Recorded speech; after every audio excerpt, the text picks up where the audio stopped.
Located on the southwest coast of Wales, Cardiff's shoreline offers some of the nation's most peaceful and picturesque scenery. Yet, behind this natural beauty lies a history marked by tragedy, where countless lives have been lost in circumstances, both sudden and severe. In this episode, we explore accounts in which visitors to the area have found themselves caught up in strange, unexplained, and sometimes even ghostly encounters, a series of events known collectively as the Pembrey Forest Hauntings. Somewhere along the coast of southwest Wales, only a few miles from the historic market town of Llanelli, lies the picturesque village of Pembridge. Archaeological discoveries in and around the settlement suggest the land may have first been inhabited more than 2,500 years ago. Pottery fragments and other relics have been unearthed, alongside evidence of conflict from centuries past, including the remains of Iron Age hill forts and the ruins of a Norman castle. The nearby coastline also bears traces of its long association with warfare. Storms and powerful tidal surges have occasionally revealed the skeletal remains of ships lost to the sea, vessels that once served the fleets of many different eras. Amongst them are Roman trading ships and English transports from the Civil War period, all of which were believed to be carrying supplies to military outposts scattered along the coast. During the Napoleonic Wars, the sands here were also feared as a potential landing site for French troops, prompting defenses to be quietly strengthened along key stretches. Inland, the rolling sand dunes and expanses of woodland leading up from the shore conceal the most tangible reminders of Pembroke's modern wartime history.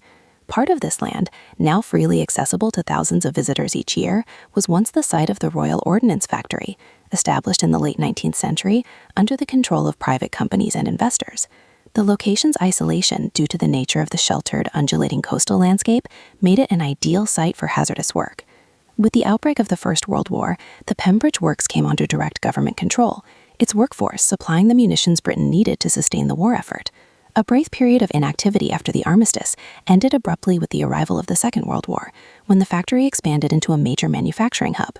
By this time, an extensive narrow-gauge railway system carried shells and explosives to nearby port facilities, where they were loaded for transport to the front. The facilities continued to create and store munitions for the British government well into the 1960s before finally closing. Unlike other historical sites in the area, the ordnance factory was never repurposed.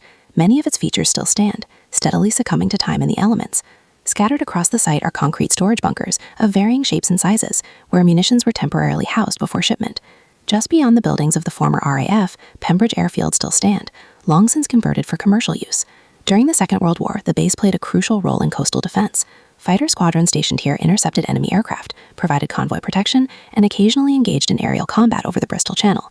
Training missions were also flown from the base, including a 1944 gunnery exercise, in which a Hawker Hurricane pilot mistakenly shot down the target tug aircraft instead of the drogue it was towing off the coast.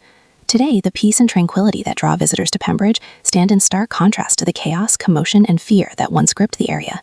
But the past is never entirely silent here. Local lore tells of spirits, still bound to the places where they met their end, sailors lost to the sea, soldiers and airmen killed in action, and munitions workers who perished in explosions. These restless figures are said to emerge from the shadows, drifting through the forest or across the sands, occasionally revealing themselves to the living. Their purpose remains elusive, their presence, a reminder that Pembridge's history is far more complex than its peaceful modern image suggests. Thank you to BetterHelp for your paid partnership. Do you ever feel like you're living the same moments on repeat? The same arguments, the same mistakes, the same feelings that never quite fade? I've been there, caught in those same loops, wondering why nothing ever really changes. I'd hit a point where everything felt heavy, even the small things, and I didn't know why. I lacked motivation, even when it came to those closest to me. It was like I'd switched to autopilot, and I didn't know how to turn it back off. Well, that's where therapy helped. It gave me a clearer view, and the kind of tools most of us don't even realize we need, to understand the why behind those problems, and how to finally break them. And that's why I'm proud of our paid partnership with BetterHelp, who we Starting therapy easy. They'll connect you with a credentialed therapist, trained to listen and help you make sense of things that feel impossible to face alone.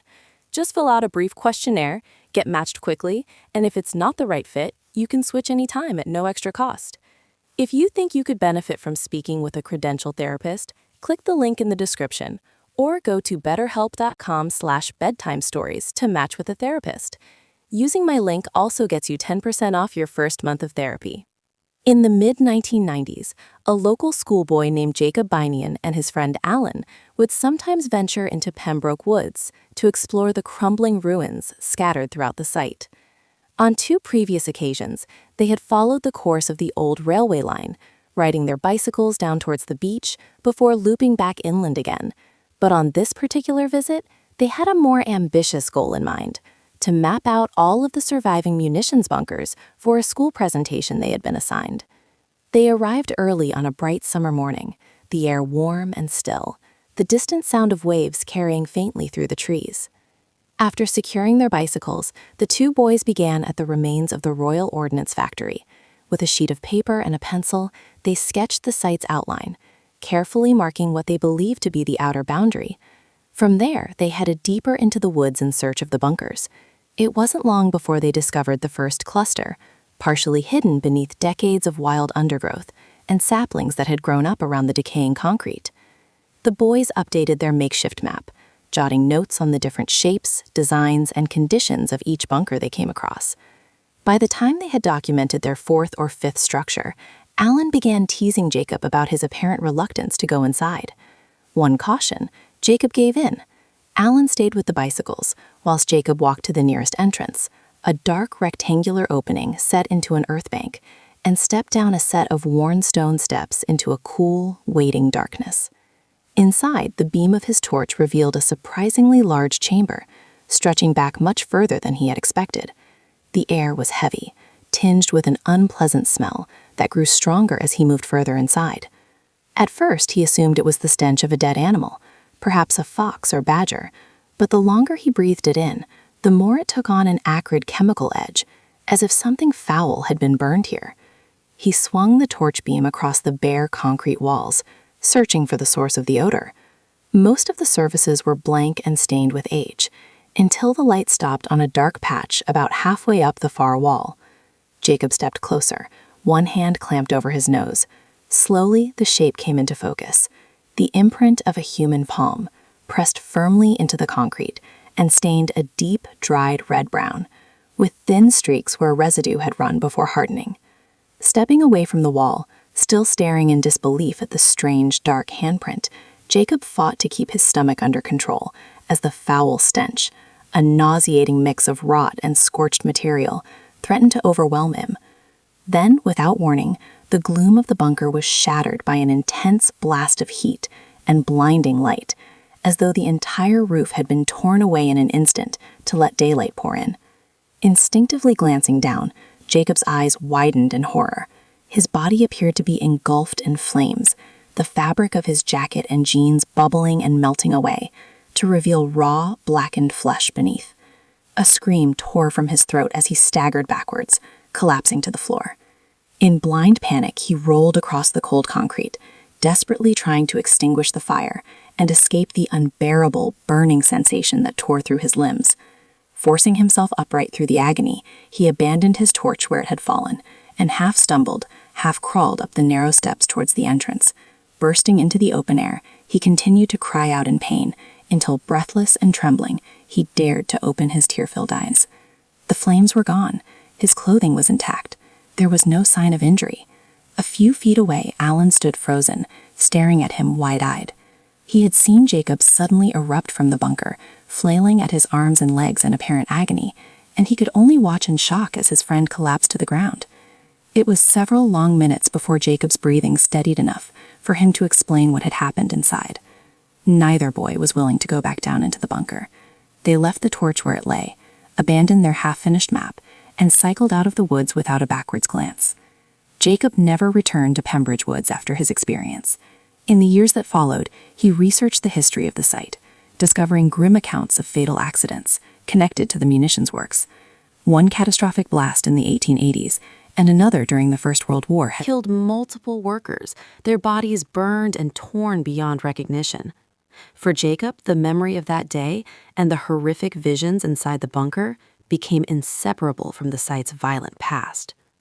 Although Jacob Binion never claimed to have seen an apparition during his time in the woods, the physical sensations he described, the overwhelming smell of burning, the sight of his flesh melting away, and the searing pain that seemed to radiate from nowhere, have been echoed in other reports from the area.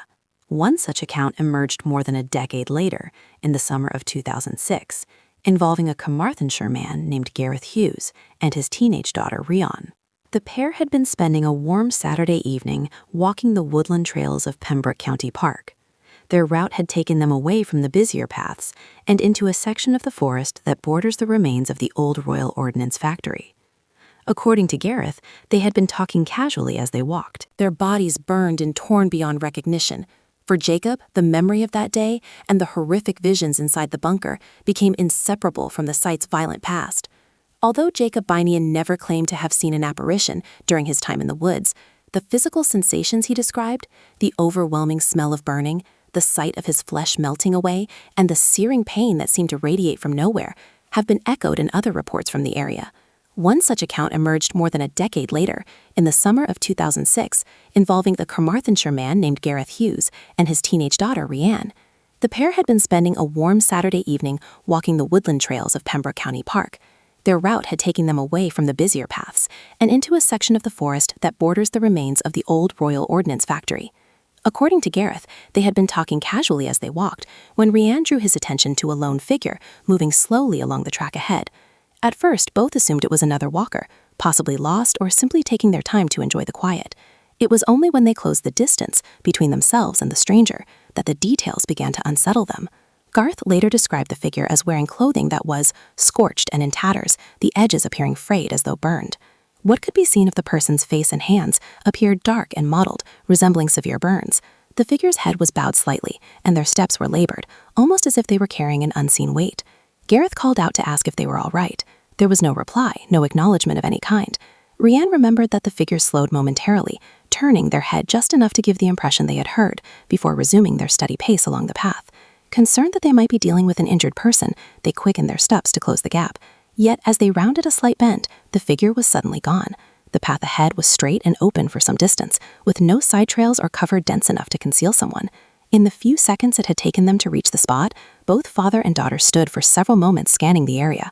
Gareth described feeling completely wrong-footed by the disappearance, whilst Rhian admitted to feeling an unsettling chill despite the warm evening. When they turned to retrace their steps, Gareth noticed something odd about the air where the figure had been walking, a faint but distinct odor, not unlike charred wood mixed with an acrid chemical tang. Rhian confirmed that she could smell it too. When the pair reached the main path, Gareth tried to rationalize the encounter. He initially assumed they had seen someone in heavy distress, possibly an injured vagrant, or someone in historical reenactment costume. But the complete lack of sound or reaction made that explanation difficult to accept. Over the years, Gareth told his story sparingly, usually when prompted by friends who have heard local rumors.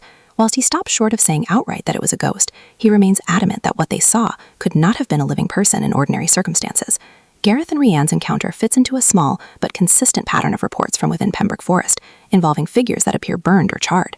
Several dog walkers have independently claimed to have seen a man in rags or a soldier with a blackened face, emerging briefly from the trees before disappearing. In each case, the figure was said to keep a certain distance, never approaching or speaking, and vanishing as soon as attention was drawn to it. Local historians have noted that the fatal accidents at the Royal Ordnance Factory and nearby military installations could account for such apparitions, if indeed they are linked to real people from the past. Whilst most of the victims would have been removed from the site afterwards, some believe that the trauma of those moments may have imprinted itself upon the landscape. One particularly well-known case, recorded by a former forestry ranger in the late 1970s, involved two cyclists who claimed to have encountered a man stumbling in the woods with smoke coming off him. According to their statement, the man appeared for no more than a few seconds before fading from view. The pair insisted they had seen this in broad daylight and had been close enough to smell burnt cloth on the air. Other reports have come from visitors exploring the disused railway lines that once served the munitions works. In 1998, a visiting photographer from Cardiff claimed to have taken several shots of a moss-covered bunker entrance, only to discover later that one frame appeared to contain the upper body of a burned man, partially visible behind a tree. The figure did not appear in any of the other frames, taken seconds apart, and the photographer swore there had been no one else present at the time. Taken together, these accounts have helped to build one of Pembroke's more enduring strands of folklore, that of the burned figure or figures seen in the forest. While skeptics attribute them to tricks of light, misidentification, or the power of suggestion, in a location with a violent industrial past, those who have seen such an apparition remain convinced that their experiences defy simple explanation. For Gareth and Rhian, the day in question remains a vivid and unsettling memory. Neither has returned to that section of the forest, and both agree that they would rather not chance another encounter. Strangely, it is not only ghosts that have been reported in Pembrey Forest. Alongside the sightings of shadowy human figures and accounts of unexplained sounds and smells, there have also been occasional reports of something entirely different, a creature that seems to defy categorization. One of the most unusual encounters came from Colin Jenkins and David Evans, two forestry workers employed by the local council in the early 2000s. Their work regularly took them deep into the less accessible sections of Pembrey Forest, where they would clear damaged trees, maintain paths, and check for erosion along the dune systems that edge the woodland. Both men were familiar with the area's terrain and wildlife. Late one autumn afternoon, they were sent to inspect a section of track about 1.5 miles inland from the main car park. A narrow, little-used trail, winding through dense conifers before tapering into a rutted path bordered by thick undergrowth. They were on foot, carrying tools and walking at a steady pace, scanning ahead for wind-blown branches and other hazards. About 20 minutes into their walk, Evans noticed movement ahead. At first glance, he assumed it was a large dog emerging from the trees, but the proportions were all wrong. As they drew closer, both men saw that it was walking upright. The figure stood between 6 and 7 feet tall, its frame covered in coarse, dark hair. The head appeared elongated, with a narrow muzzle and 2 distinct horn-like projections rising from the skull. Its arms, meanwhile, hung low, nearly reaching its knees. The creature was stationary, standing just off the path, and seemed to be observing them. Neither man spoke, but both slowed their pace. The figure eventually turned and walked into the tree line on the opposite side of the track. Its movements were deliberate and unhurried, disappearing into shadow within seconds. When the men reached the point where it had crossed, there was nothing. No tracks, no broken branches, no lingering smell. The ground was undisturbed, as if nothing had passed through at all. Shaken, the 2 men carried on with their duties, each struggling to make sense of what they had seen. For nearly an hour they worked in silence, until Evans suddenly froze, his attention fixed on the edge of a nearby tree line. There, partly concealed in the shadows, the figure stood motionless, as if watching them. The oppressive stillness became too much to endure, and after a brief, uneasy exchange, the pair agreed to cut their shift short. They left their equipment behind and made their way back to the forest track, both unwilling to look over their shoulders. The men avoided talking about it with colleagues, out of fear of ridicule. For several years, the encounter remained largely unspoken about. Evans, however, was unable to completely dismiss it. In his own time, he began researching unusual creature sightings in Britain, focusing on accounts involving upright horned figures.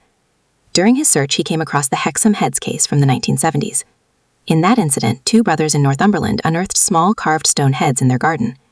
Soon afterwards, a neighbor reported a bizarre encounter with a tall, half-human, half-animal figure that had entered her home uninvited. Her description, an upright creature with horns, a long muzzle, and dark hair, matched closely with what the men had seen in Pembrey Forest. Decades later, the similarity disturbed Evans, who said the likeness was so close it immediately brought the memory of their experience back in full. He noted that the Northumberland sighting, like theirs, had taken place in a relatively isolated location and involved a creature that displayed no fear or aggression, only a kind of watchful curiosity. Jenkins was less interested in the folklore, but he remained certain about what they had seen. In later years, he commented privately that it was unlike anything he had encountered in all his years working outdoors. The proportions, the posture, and the horned head left no doubt in his mind that this was not a case of mistaken identity with a known animal. Although the incident was never formally investigated, word eventually filtered into local conversation. Other, more tentative accounts began to surface. A dog walker claimed to have seen a tall, dark figure moving through the trees near the old firing range late one evening. A cyclist reported what he thought was a man in an unusual costume, stepping out of the woods.